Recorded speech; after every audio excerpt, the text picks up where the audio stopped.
একটি পুতুল 25% লাভে 375 টাকা বিক্রি করা হলো। থামবে। ক্রয় মূল্য কত? একটি পুতুল 25% লাভে 375 টাকা বিক্রি করছে, এটা হচ্ছে বিক্রয় মূল্য। এটা কি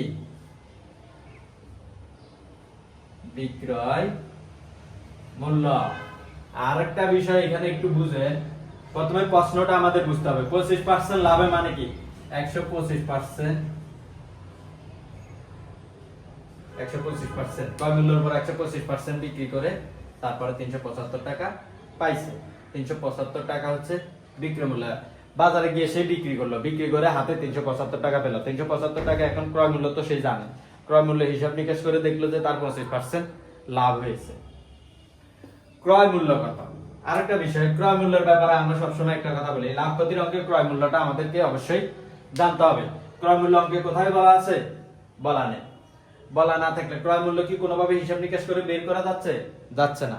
যদি ক্রয় মূল্য প্রশ্নে বলা না থাকে এবং ক্যালকুলেশন করে বের করা সম্ভব না হয়, তাহলে ক্রয় মূল্য আমাদেরকে ধরে নিতে হবে। মনে করেন ক্রয় মূল্য হচ্ছে x টাকা। এটা আপনারা মনে রাখবেন। আমি লাভ ক্ষতির অঙ্কে সবসময় এই কথাটা বলি, ক্রয় মূল্য আমাদেরকে অবশ্যই জানতে হবে। লাভ ক্ষতির অঙ্কের বেলায় ক্রয় মূল্য যদি বলা না থাকে তাহলে প্রশ্নে কোথায় বলা আছে কিনা আমরা দেখব, বলা নাই। তারপরে কোনোভাবে যোগ বিয়োগ করে ক্রয় মূল্য বের করা যাচ্ছে কিনা সেটাও দেখব।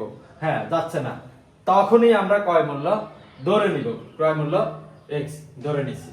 এখন x এর 175 ইকুয়াল টু 375 টাকা। ক্রয় মূল্যের উপর 25% লাভে বিক্রি করছে, তার মানে এই যে 125 এটা হচ্ছে বিক্রি মূল্য, ক্রয় মূল্যের উপর 125%। এই লাইনটার অর্থ হইছে এটা কত? 375। এখানে হবে এটা হচ্ছে গুণের মতো কাজ করে। x এর 125% সমান 375। এই পুরো লাইনটার অর্থ হইছে এটা। এটা আপনারা শিখবেন। দেখেন, x এর x গুণ দিয়ে দেন। 25% মানে 125/100 সমান 375। এখন x রেখে দিলাম, দেখেন 375 দিলাম। এভাবে ভগ্নাংশ দিয়ে যদি কোনো সংখ্যাকে ভাগ করা হয় তাহলে ভগ্নাংশটা উল্টে যায়। এটা দিয়ে আমরা 375 কে ভাগ করব না, এখন ভগ্নাংশটা উল্টে যাবে। উপরে নিচের 100 উপরে আসবে, উপরে 125 নিচে আসবে।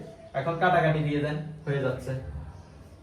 25 দিয়ে কাটেন, 5 25 125, 5 আবার 4 25 হয়েছে 100। এবার 5 দিয়ে 375 কে কাটেন, 75। তাহলে 4 আর 75 গুণ করেন 0 30 300 টাকা। তাহলে আমরা পেয়েছি এই 300 টাকা। কিসের মান পেয়েছি? x এর মান।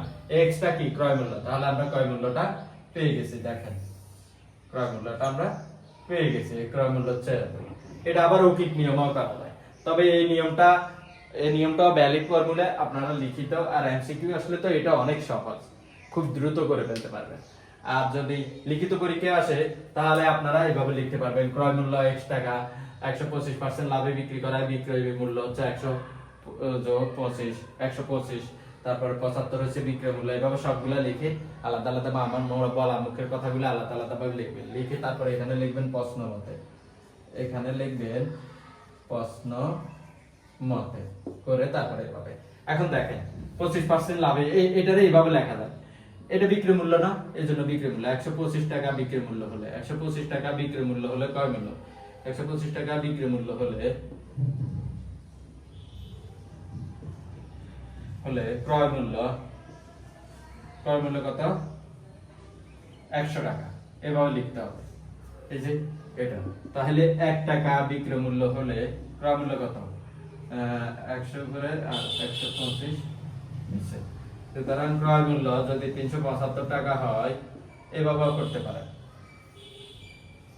125 100 গুণ 375। এটা কাটা ছিঁড়ে দেখেন, এটার সাথে মিলে গেছে না? কাটা ছিঁড়া করে আপনি 300 টাকা পাবেন।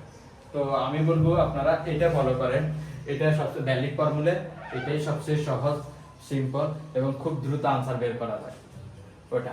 আর মুখের কথাগুলো তো লিখবেন লিখিত পরীক্ষার ক্ষেত্রে, আর এমসিকিউ এর ক্ষেত্রে এভাবে কোশ্চেনগুলো সলভ করে ফেলবেন। এভাবে অঙ্ক ভিতর থেকে রিয়েলাইজ করতে হবে, উপলব্ধি করতে হবে, একটু চিন্তাধারাকে একটু প্রখর করতে হবে, একটু ভাবতে হবে অঙ্ক নিয়ে। তাহলে দেখবেন অঙ্ক বুঝলে অঙ্ক মজা, অঙ্কের প্রতি আপনার একটা অ্যাডিকশন তৈরি হয়ে যাবে।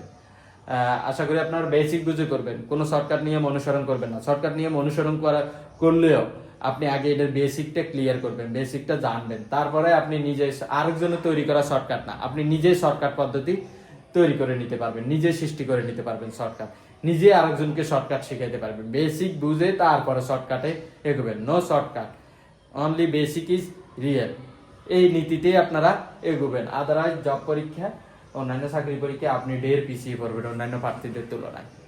আল্লাহ হাফেজ।